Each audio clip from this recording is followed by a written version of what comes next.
안녕하세요. 책 읽어주는 꿀잠 DJ입니다. 잘 지내셨죠? 정말 너무 오랜만에 업로드입니다. 많이 기다리셨을 텐데, 특별한 일이 있었던 건 아니고요. 방학이었으니까 이제 아이랑 같이 있는 시간이 좀 길기도 했고, 그리고 아직 많은 학원을 다니지 않기 때문에 거의 대부분 그냥 하루 종일 저랑 아이랑 같이 있습니다. 그래서 좀 짬이 나지도 않았고요. 그리고 딱히 읽을 만한 책이 그렇게 없더라고요. 제가 그 에밀리 시리즈 계속해서 연재해 드리고 있었고, 그리고 저도 계속 빌려보고 있었는데, 조금 늘어지는 것 같더라고요. 책들이. 이 얘기가 이 얘기 같고, 저 얘기가 저 얘기 같고, 물론 중간중간에 이렇게 좀 재미있는 그런 에피소드들이 섞여 있긴 하지만, 너무 그 같은 패턴의 이야기들이 반복되는 그런 느낌? 그래서 그간에 제가 읽었던 뭐 N 시리즈들 있죠. 레드먼드의 N, 그리고 에이버니의 N, 그리고 안녕 N 시리즈 요런 책들에서 가졌던 그런 그 흡입력을 제가 잘 받지를 못했어요. 그래서 제가 에밀리 시리즈는 거기까지 읽고 싶더라고요. 제가 3권까지 읽었나요? 그랬는데 거기까지가 제 한계. 네, 더 이상은 어떤 재미를 발견하거나 그 뒷이야기가 너무 궁금하다 그래서 계속해서 빌려보게 되지를 않더라고요. 그래서 에밀리 시리즈는 제가 올려드린 그 부분까지만 연재를 하기로 하고, 제가 소장하고 있는 책들이나 혹은 제가 또 도서관에서 재밌게 발견한 책들 있으면 읽어드리도록 하겠습니다. 그래서 오늘은 제가 가지고 있는 책, 그리고 읽어드렸었던 책, 계속해서 제가 읽어드리고 있었던 기찻길의 아이들, 이어서 읽어드리도록 할게요. 이 책도 재미있었어요. 재미있었는데 제가 에밀리 시리즈가 너무 읽고 싶어서 도서관에서 빌려와서 제가 잠깐 멈췄던 책입니다. 지난 시간에 이어서 읽어드릴게요. 그 뒷부분이 좀 기억이 안 나시는 분은 이 전 거, 기찻길의 아이들 7일 거예요. 아마 그거 듣고 오시면 될 것 같습니다. 그래서 이제 보비랑 그 아이들이, 보비랑 필리스랑 피터가 같이 편지를 쓰는 그 장면부터 읽어드리도록 할게요. 무슨 말을 써야 할지 정하는데도 시간이 꽤 걸렸다. 엄마는 다시 방에 틀어박혀 글을 쓰기 시작했다. 아이들은 무슨 내용을 쓸지 정하지도 못한 채 조가비 모양의 가장자리에 금태를 두르고 내 입 토끼풀이 모퉁이에 그려진 분홍색 편지지 한 장을 다 망쳐버렸다. 아이들은 편지 내용을 정한 뒤 각각 한 장씩 똑같이 베껴 쓰고 자기 이름을 서명했다. 편지 내용은 다음과 같다. 친애하는 자베즈 잉글 우드 씨께 대단히 감사합니다. 저희는 기차를 구하고자 했을 뿐 대가를 바라지는 않았습니다. 그렇게 칭찬해 주시니 감사할 따름입니다. 말씀하신 시간과 장소는 저희도 좋습니다. 대단히 감사합니다. 당신의 다정한 꼬마 친구. 그 밑에 이름을 쓰고 이렇게 덧붙였다. 추신, 대단히 감사합니다. 보비가 빨랫줄에서 깨끗한 빨래를 거두며 말했다. 빨래는 다림질에 비하면 훨씬 쉬워. 이렇게 깨끗해진 옷을 보면 기분이 좋더라. 도대체 어떤 시상식을 준비해줄지 궁금해 죽겠어. 그날까지 어떻게 기다리지? 참으로 길게 느껴진 시간이 흐르고 마침내 그날이 왔다. 아이들은 시간에 맞춰 기차역으로 내려갔다. 너무 별난 일들이 많이 일어나서 마치 꿈을 꾼 것 같았다. 역장이 아이들을 맞으러 나왔다. 피터는 지금껏 본 중에 가장 훌륭한 옷차림을 하고 있는 역장을 한눈에 알아봤다. 역장은 전에 광고 놀이를 했던 대합실로 아이들을 데려갔다. 대합실은 오늘 완전히 달라 보였다. 양탄자가 바닥에 깔렸고 장미를 꽂은 꽃병들이 벽난로 위에 있는 선반과 창문턱에 놓여 있었다.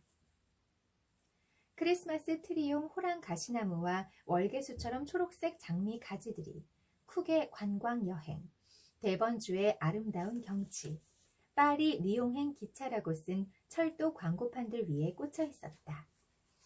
짐꾼 퍽스 말고도 꽤 많은 사람이 모였다. 기차역에서 일하는 사람들 말고도 세련된 드레스를 입은 귀부인 2~3명과 높은 모자를 쓰고 프로코트를 입은 신사들이 꽤 많이 보였다.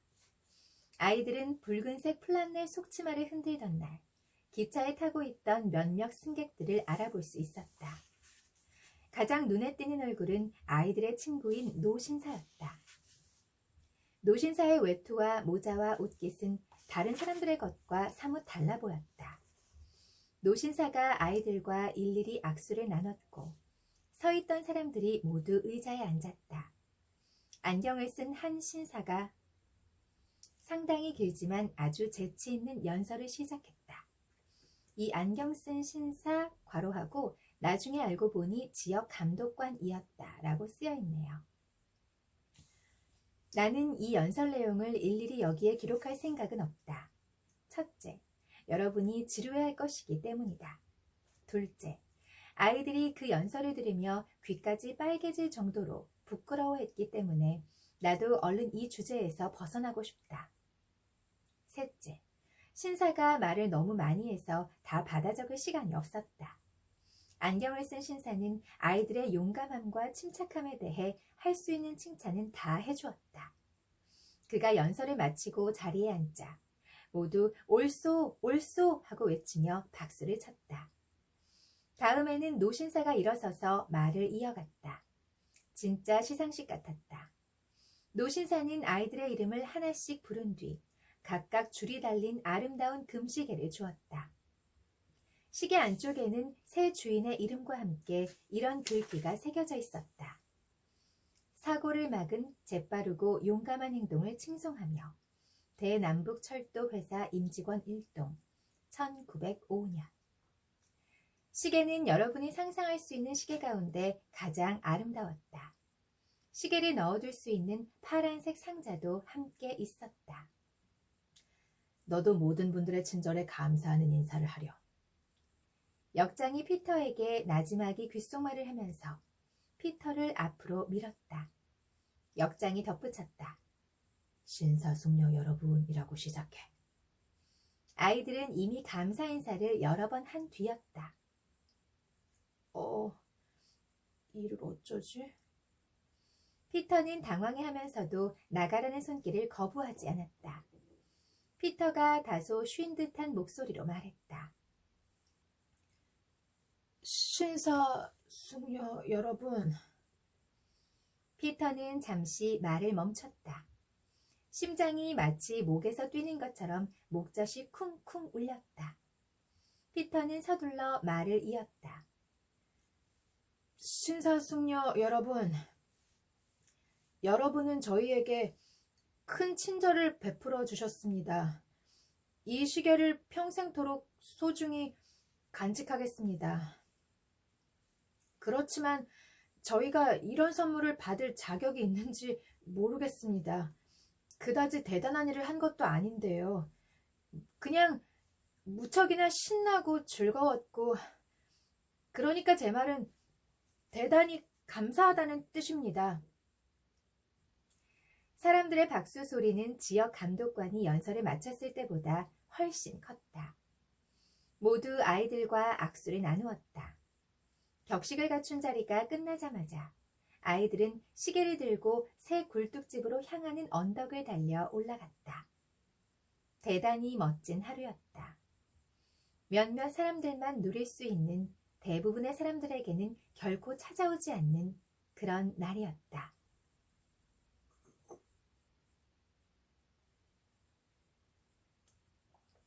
아유, 커피가 식어버렸네요. 보비가 말했다. 난 노신사 할아버지께 다른 얘기를 하고 싶었어. 교회처럼 공적인 자리라 그럴 수 없었지만. 필리스가 물었다. 무슨 말을 하고 싶었는데?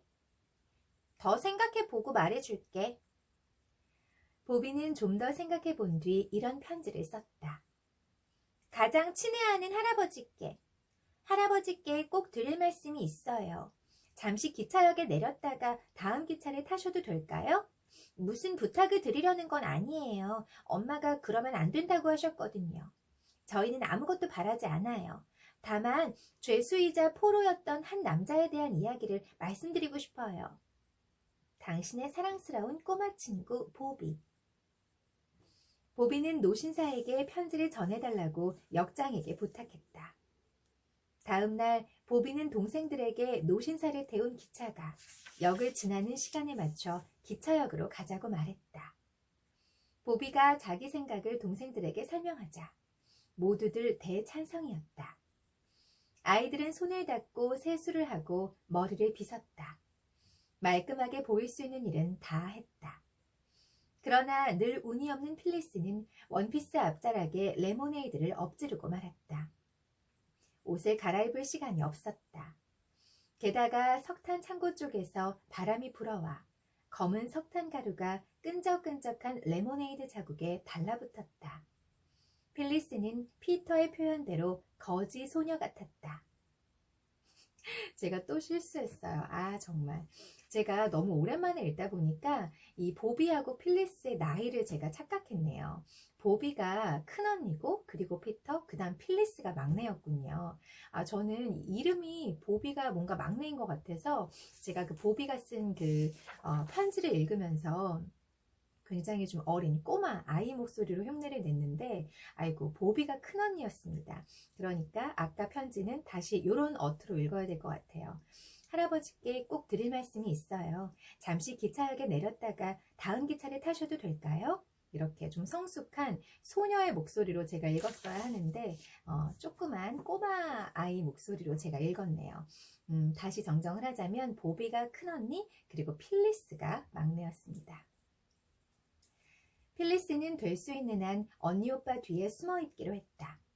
보비가 말했다. 몰라보실지도 몰라. 나이 든 사람들은 되게 눈이 안 좋잖아.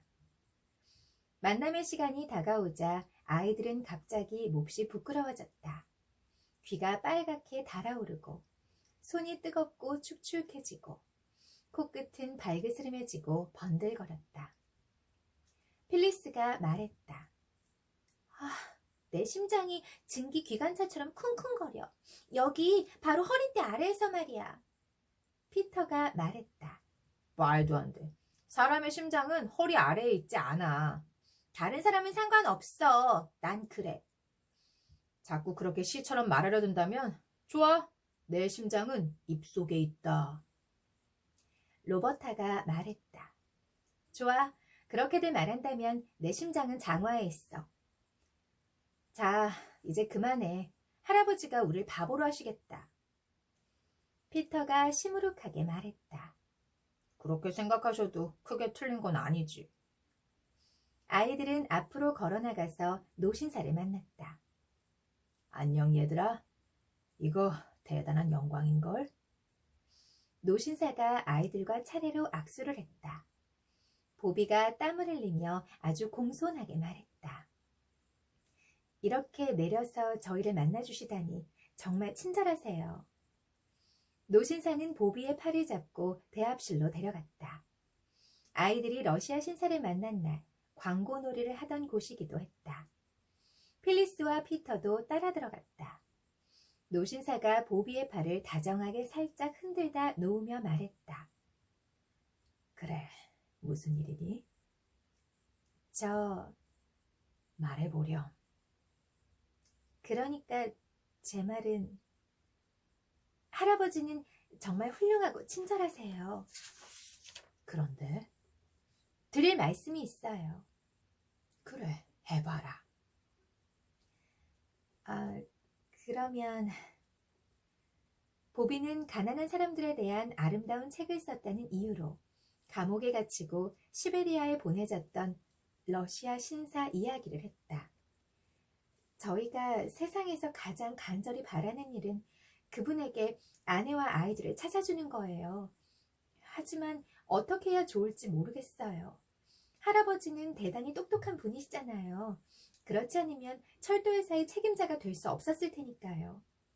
혹시 그분의 가족을 찾을 수 있는 방법을 가르쳐 주실래요? 저희가 세상에서 가장 바라는 일이에요. 저희 시계를 팔아서 그분의 가족을 찾는 데 쓸 수 있다면 시계는 없어도 괜찮아요. 피터와 필리스도 그렇다고 대답하긴 했지만 그다지 찬성하는 얼굴은 아니었다. 노신사가 커다란 금박 단추가 달린 흰색 조끼를 밑으로 잡아당기며 말했다. 그 사람 이름이 뭐라고? 프라잉 판스키? 아니요, 제가 써드릴게요. 철자랑 발음이 완전히 달라요. 연필이랑 글씨를 쓸 봉투 뒷면 같은 거 있으세요? 노신사는 금색 필통과 좋은 냄새가 나는 러시아산 가죽으로 된 초록색 수첩을 꺼내서 세 장을 펼쳤다. 여기에 쓰렴. 철자는 이런데 슈판스키라고 읽어야 해요. 노신사가 금태안경을 꺼내서 코에 걸쳤다. 이름을 읽더니 노신사의 표정이 달라졌다. 이 사람이냐? 세상에, 나도 이 사람 책을 읽어봤단다. 유럽의 모든 언어로 번역되었지. 아주 훌륭하고 고귀한 책이란다. 그러니까 너희 어머니가 이 사람을 집에 데려가 간호해줬다고? 착한 사마리아인처럼? 너희 어머니는 정말 좋은 분이시구나. 필리스가 놀란 얼굴로 말했다. 당연하죠. 보비가 부끄러워하면서도 아주 공손하게 말했다. 할아버지도 아주 좋은 분이세요. 내가 지나친 칭찬을 듣는구나. 노신사가 모자를 멋지게 벗어 보이며 말했다. 이번엔 내가 너희를 어떻게 생각하는지 말해줄까? 안 돼요. 제발요. 보비가 다급히 말을 막았다. 왜? 잘은 모르겠지만 나쁜 말이라면 하지 마세요. 혹시 좋은 말일지라도 하지 마세요. 노신사가 껄껄 웃었다. 그럼 이 말만 하마. 네가 이 이야기를 해줘서 정말 기쁘단다. 좋은 말이야. 러시아 신사의 가족에 대해선 곧 뭔가 알아낼 수 있을 거다. 런던에 사는 러시아 사람들을 많이 알고 있거든. 다들 그 작가에 대해 알 테니 아무 문제 없다. 그럼 이제 너희들 이야기를 좀 해주겠니? 노신사가 다른 아이들에게 얼굴을 돌렸다. 피터만 보이고 필리스는 어디론가 사라지고 없었다. 너희들 이야기를 해주렴. 노신사가 다시 말했다. 피터는 당황한 나머지 할 말을 잃었다. 그럼 지금부터 시험을 보기로 하자. 너희 둘은 탁자 위에 앉고 나는 이 의자에 앉아 질문을 할 거야. 노신사는 아이들의 이름과 나이, 아빠의 이름과 직업, 새 굴뚝집에 얼마나 살았는지 등등 많은 이야기들을 알게 되었다. 다음으로는 1페니 반값의 청어, 1파운드의 납과 깃털 등과 같은 대수롭지 않은 것들에 대한 이야기가 오갔다. 그때 누군가 굳으시는 발로 문을 툭 쳤다. 대합실 문이 열리고 굳으시는 발이 사람보다 먼저 불쑥 들어섰다.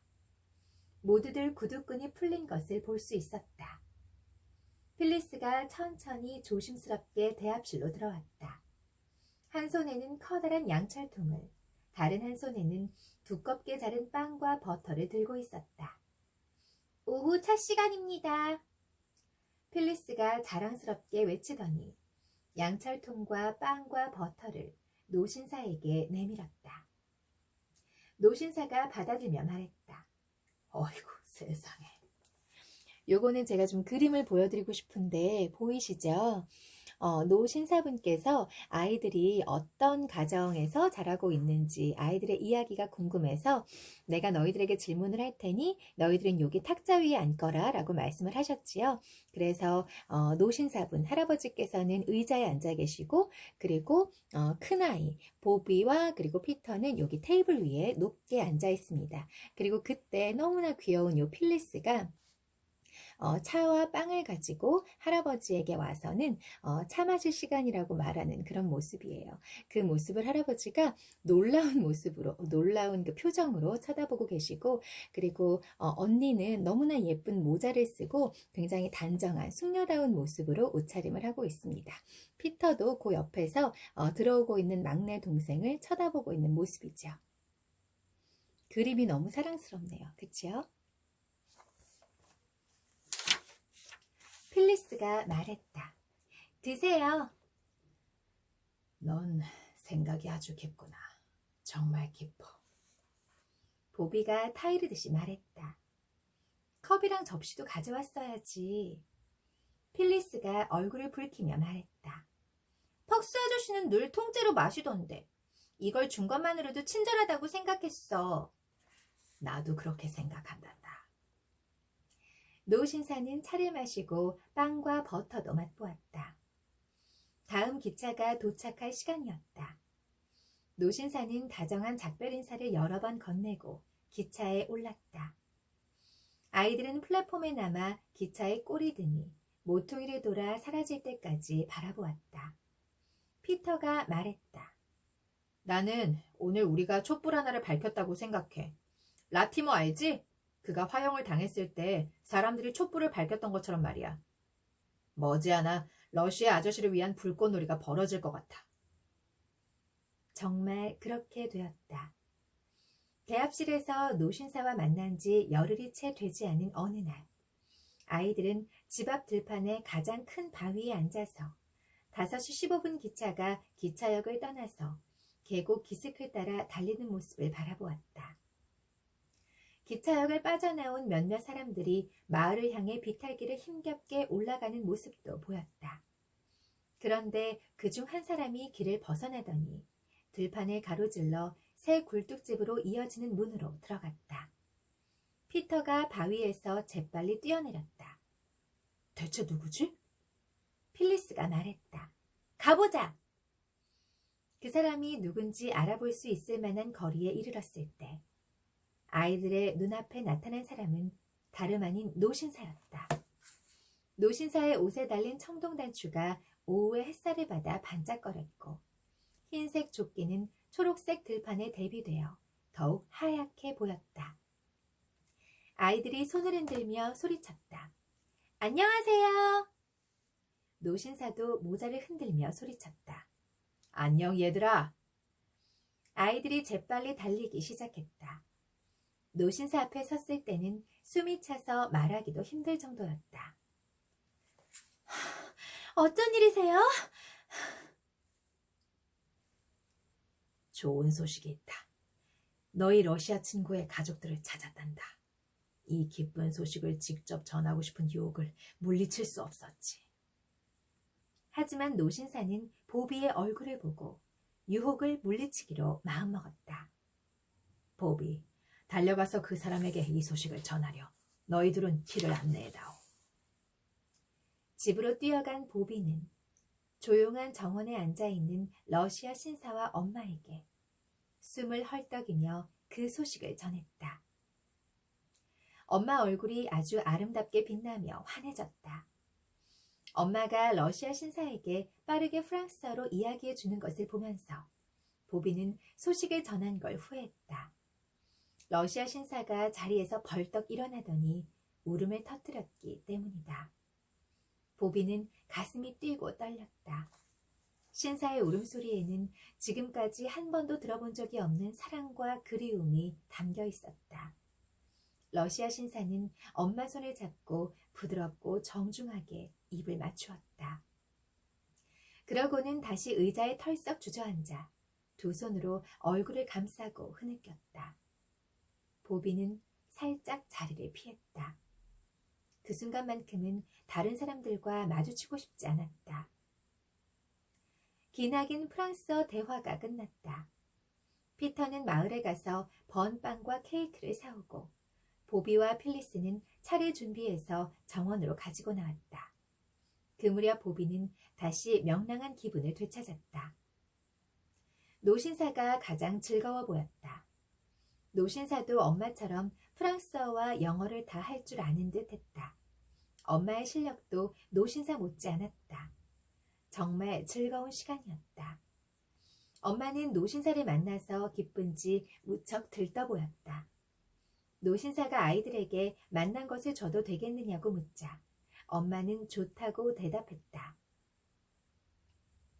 러시아 신사는 얼마 되지 않는 짐을 챙겼다. 모두들 역까지 배웅을 나갔다. 엄마가 노신사를 보며 말했다. 이 모든 일을 어떻게 감사드려야 할지 모르겠어요. 선생님을 뵐 수 있어서 참 기뻤습니다. 하지만 저희는 아주 조용하게 살고 있어요. 선생님께 또 오시라는 말씀을 드리지 못해 죄송합니다. 아이들은 엄마의 말을 어떻게 받아들여야 할지 곰곰이 생각했다. 노신사처럼 좋은 친구가 생기면 다시 초대하고 싶은 것이 당연하지 않은가. 아이들은 노신사의 생각도 헤아릴 수 없었다. 노신사는 그저 이렇게 말했다. 한 번이라도 댁에 초대를 받았으니 저는 아주 운이 좋은 사람입니다.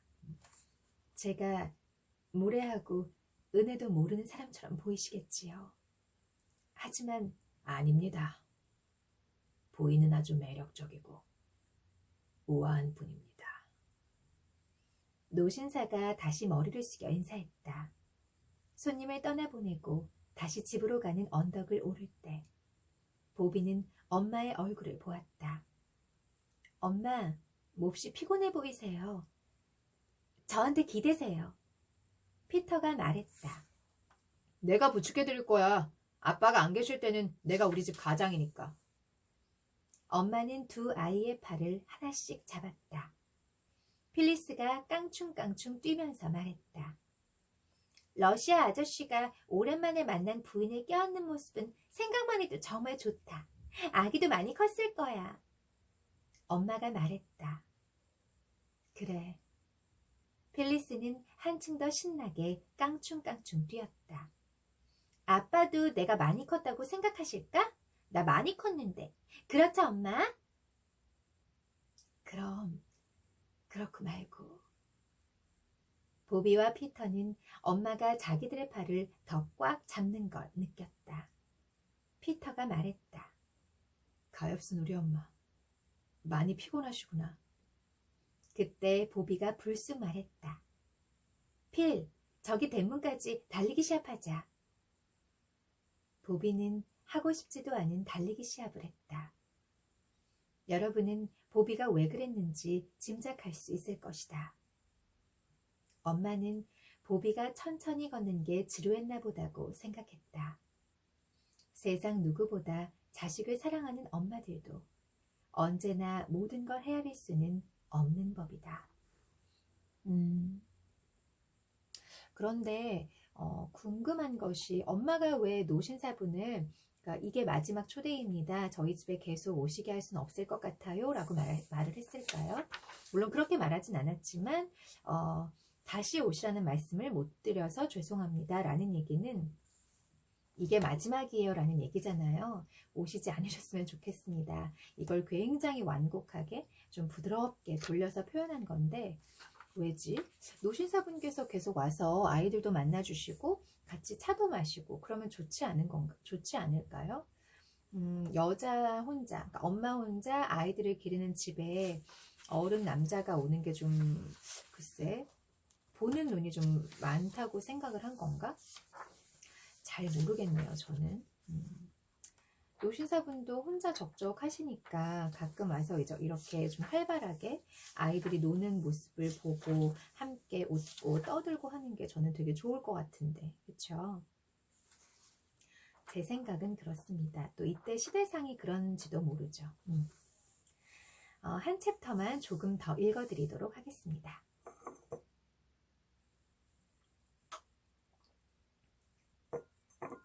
9장 퍽스의 자존심. 아침 식사 시간이었다. 엄마는 밝은 얼굴로 아이들에게 우유를 따라주고 귀리죽을 퍼주었다. 얘들아, 엄마가 쓴 글이 또 팔렸어. 이번에는 홍합 왕에 대한 이야기야. 아무튼 오늘도 차와 함께 번빵을 먹을 수 있겠다. 너희들이 마을에 내려가서 갖고 온 빵을 사오렴. 빵 나오는 시간이 11시쯤이랬지?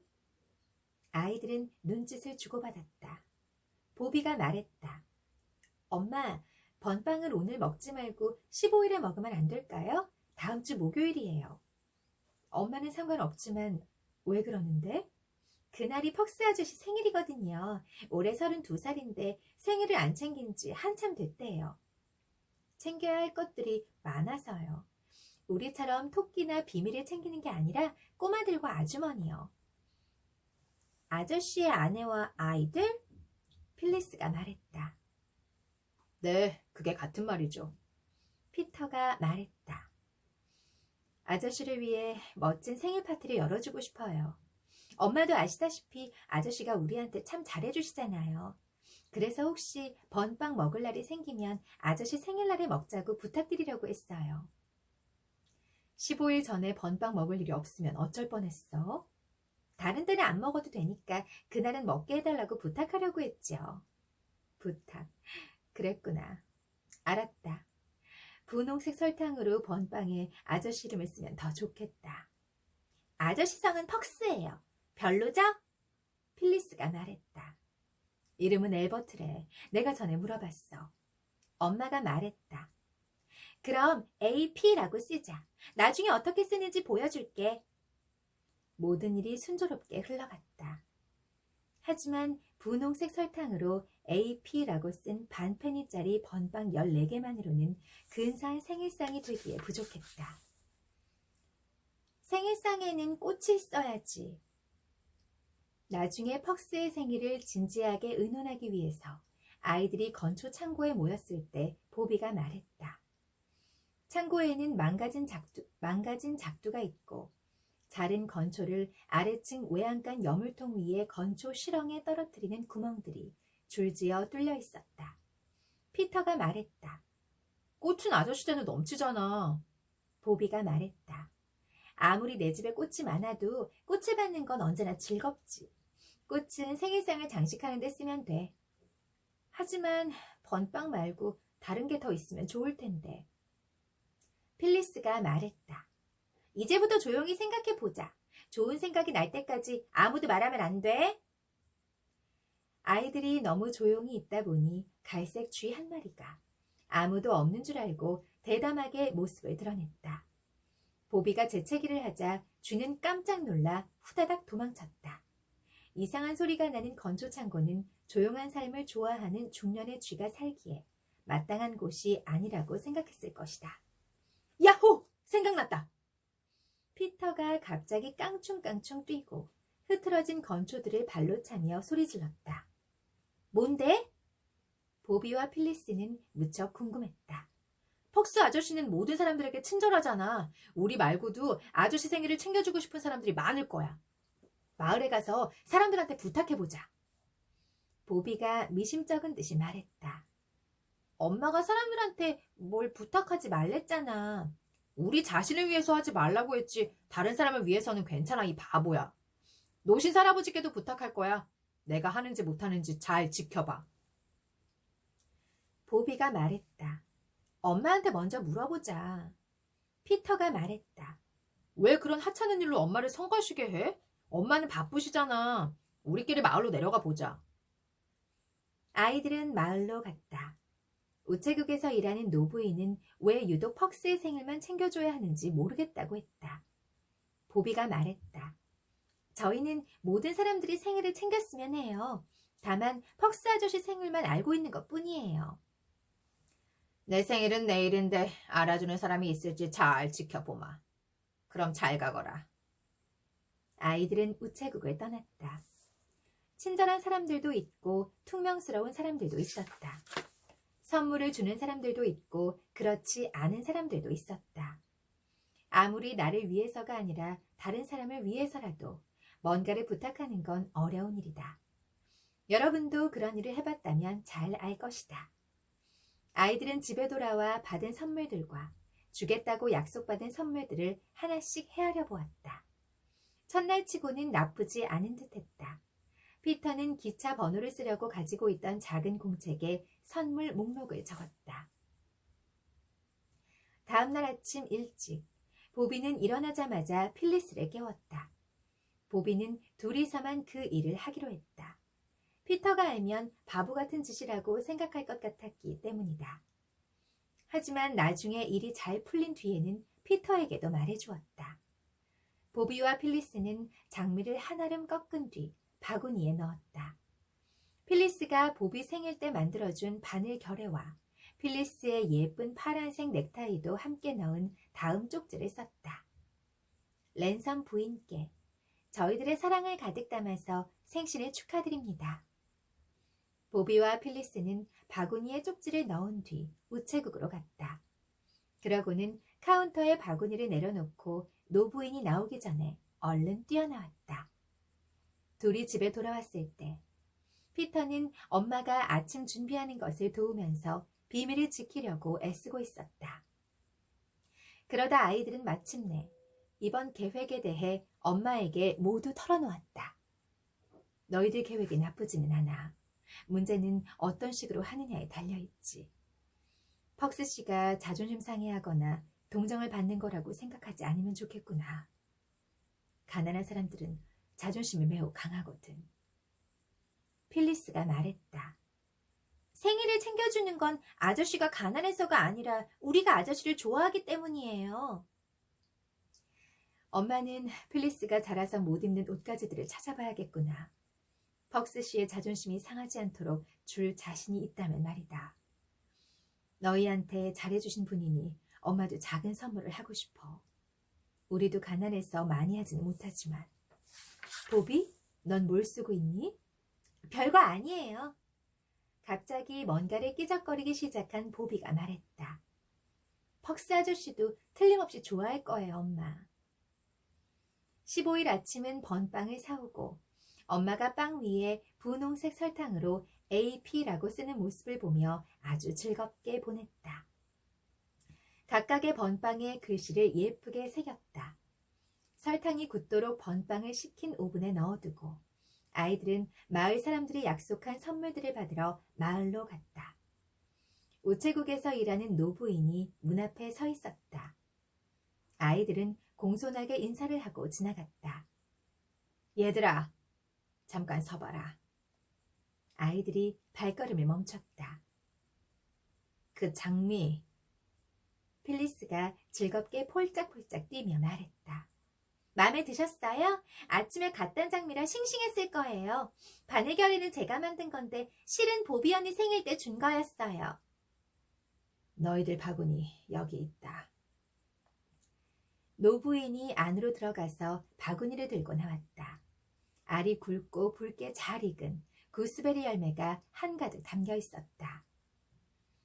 벅스 씨네 아이들이 좋아할 거다. 필리스가 노부인의 뚱뚱한 허리를 두 팔로 껴안았다.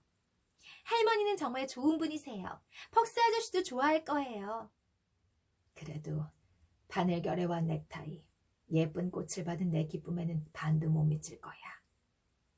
노부인이 필리스의 어깨를 토닥이며 말했다.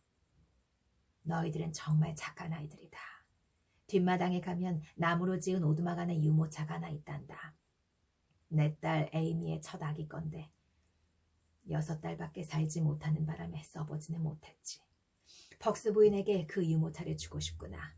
사내 아기가 덩치가 크니 도움이 될 거야. 가져갈래? 우와! 아이들이 한꺼번에 탄성을 질렀다. 노부인은 유모차를 꺼내와 덮여있던 먼지투성이 흰 종이들을 벗겼다. 그러고는 먼지를 구석구석 닦아냈다. 이거야. 진작 주고 싶었는데 벅스 부인이 받을지 잘 모르겠더구나. 우리 딸 에이미의 유모차였다고 전해주렴.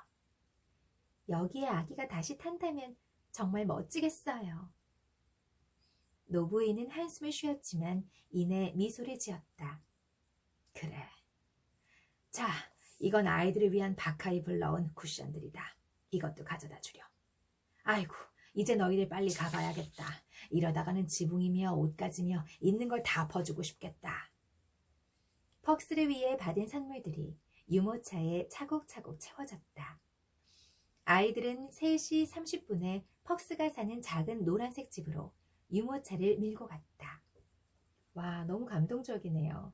처음에는 퍽스 씨를 위한 선물이나 어떤 그 축하 메시지를 받습니다라고 이 우체국에 계신 할머니에게 찾아갔을 때 할머니가 내일이 내 생일인데 내 생일은 누가 챙겨주니? 그러면서 좀 시큰둥하셨죠. 퉁명스러우셨는데 아이들이 특히나 이 보비죠. 보비가 필리스와 같이 장미 꽃다발을 생일날 아침에 할머니께 선물을 드리고 그것을 받고 아마 할머니께서 정말 많이 감동을 하셨던 것 같아요.